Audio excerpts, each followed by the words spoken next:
चलिए आज हम लोग स्टार्ट करते हैं सामाजिक नियोजन के प्रमुख पहलू।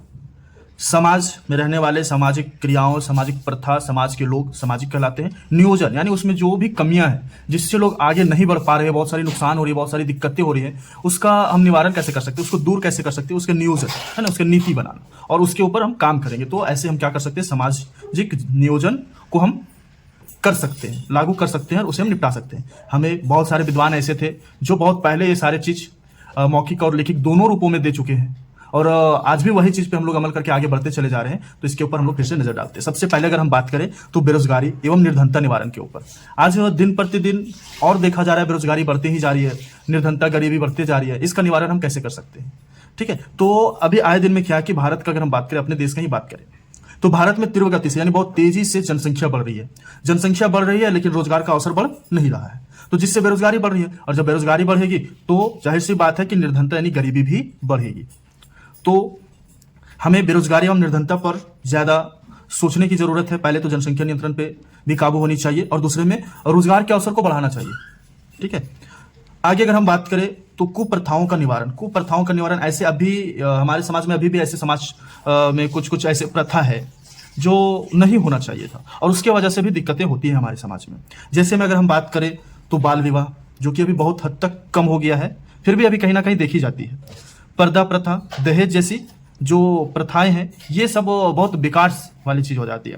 ठीक है, और इससे जो है सो भयंकर समस्याएं उत्पन्न हो रही है, जैसे में मातृ मृत्यु, तीव्र जनसंख्या वृद्धि, दहेज मृत्यु आदि। ये सब अभी दहेज मृत्यु वगैरह ये सब में अभी आप नया न्यूज भी आप सुन सकते हैं, देख सकते हैं और देख ही रहे होंगे कि दहेज मृत्यु का भी अभी बहुत ज्यादा चल रहा है। बाल विवाह भी हमें देखने को मिलता है कहीं ना कहीं।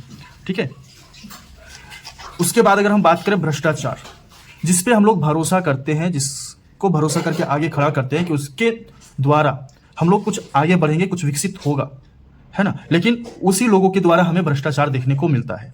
जैसे में हम क्या बात कर सकते हैं, ऐसे अधिकारी द्वारा घूस लेना, व्यापारियों द्वारा सामान में मिलावट करना, कम तौलना, है ना, जैसे अगर हम कोई भी चीज लेने गए तो वहां पे भी झोल-झाल हो जाता है, काला बाजारी करना, राज्य के साधनों का दुरुपयोग करना। ठीक है, तो ये सब क्या एक भ्रष्टाचार है और ये अलग दिशा को दर्शा देती है। हमारे समाज को दूसरे दिशा में जाने के बजाय ये अलग दिशा में ले जाती है जहां कुछ भी संभव नहीं है, केवल नुकसान ही नुकसान है। आगे अगर हम बात करें तो हमारा मेन यानी मुख्य पॉइंट का अगर हम बात करें तो अशिक्षा अभी भी हमारे ऊपर कब्जा करके बैठी हुई है। कहने का मतलब यह है कि भारत के ग्रामीण क्षेत्रों में आज भी अशिक्षा अधिक व्यापक है। ठीक है, ग्रामीण क्षेत्रों में आज भी बहुत ये देखा जा रहा है, क्योंकि वो सुविधा दिया जा रहा है लेकिन वो सुविधा का लाभ सही रूप से लोगों तक नहीं पहुंच पाती, और जहां पहुंचती भी है तो उस व्यवस्था को पहुंचते पहुंचते इस कदर कर दिया जाता है कि उसके कमर में कोई जान ही नहीं रहता। उसके भी बहुत सारे उदाहरण हैं, आए दिन आप सोशल मीडिया पे ये सब जरूर देखते होंगे और अपने आप को भी समझते होंगे कि ये कहाँ का है और क्यों हो रहा है, कैसे हो रहा है। विभिन्न पंचवर्षीय योजनाओं में साक्षरता को बढ़ाने के लिए किए गए प्रयत्नों के परिणाम स्वरूप साक्षरता दर निरंतर बढ़ रही है। अभी तो देख रही है बढ़ रहा है। पिछले दशक में स्त्री साक्षरता दर में अपेक्षाकृत अधिक प्रगति हुई है। अभी बहुत सारे नियम को लगाए गए, बहुत सारे चीज दिए गए, सरकार के द्वारा उपलब्ध कराए गए। तो अभी क्या था कि पहले स्त्री की साक्षरता पे पाबंदी थी, धीरे धीरे उसको थोड़ा सा हक मिला, अब जो है सो बराबरी का हक मिला है ना, सबका एक समान। तो इस प्रकार से इसका नियोजन तो किया जा रहा है, ये बहुत अच्छी बात है, लेकिन अभी भी बहुत सारे ऐसी जगह हैं जहां पे ये सुविधाएं अच्छी तरह से नहीं पहुंच पाई है। अगला अगर हम बात करें तो स्वास्थ्य एवं चिकित्सा सुविधाएं, ये भी आप समझ पा रहे होंगे। भारत में व्यापक निर्धनता, अशिक्षा, अंधविश्वास, अज्ञान आदि के कारण कुपोषण रोग तथा बीमारियों के लाखों लोग, विशेष रूप से शिशु और माताएं, असमय मृत्यु के मुंह में चली जाती है। ठीक है, चिकित्सा तथा स्वास्थ्य सुविधाओं का अभाव भी इसके लिए उत्तरदायी है और जनता के सामान्य स्वास्थ्य में सुधार नियोजन के माध्यम से ही सुगम हो सकता है, यानी इसे भी सुधारा जा सकता है। उसके लिए अब ये सारे चीज का उत्तरदायित्व तो केवल सरकार की ही नहीं है। ठीक है, हम सभी को है कि ये सारी चीजों पे अमल करें। सरकार द्वारा या किसी विद्वान, डॉक्टर या वैज्ञानिक द्वारा सुझाए गए विचारों को जरूर उसका पालन करें, तो ये सारी चीज संभव हो सकती है। सभी का नियोजन। अस्पृश्यता, ये आजकल भी देखे जाते हैं, जैसे बहुत पुराने समय में तो ये सब देखी ही जाती थी, ये सब तो थी ही, लेकिन अभी क्या है, पुराने समय को फिर से आदमी लौटा दिए हैं लोगों ने। यही चीज अभी भी देखा जाता है, जात पात पे लड़ाई झगड़ा, है ना, छुआछूत का भाव रखना, ऊंच नीच का भावनाएं दिखाना, तो ये सारी चीज भी अभी भी देखे जाते हैं। इसे धीरे धीरे नियोजित ढंग से कम या समाप्त किया जाना चाहिए। हुआ नहीं है लेकिन इसे किया जाना चाहिए।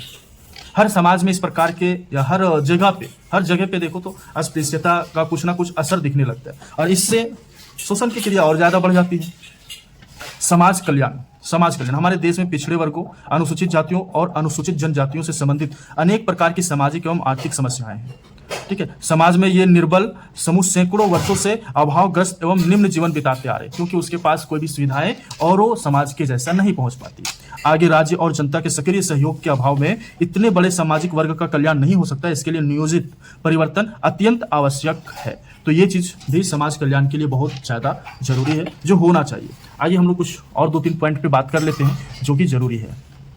सामाजिक अपराध ये दिन प्रतिदिन घटने के बजाय दिन प्रतिदिन क्या होती जा रही है और बढ़ती जा रही है। ठीक है, समाज में व्याप्त बाल अपराध, श्वेतवसन अपराध, वेश्यावृत्ति, आत्महत्या, मदपान, भूत क्रीड़ा, चोरी, राहजनी, डकैती, हत्या आदि अनेकों प्रकार के अपराध अभी भी हमारे समाज में हैं।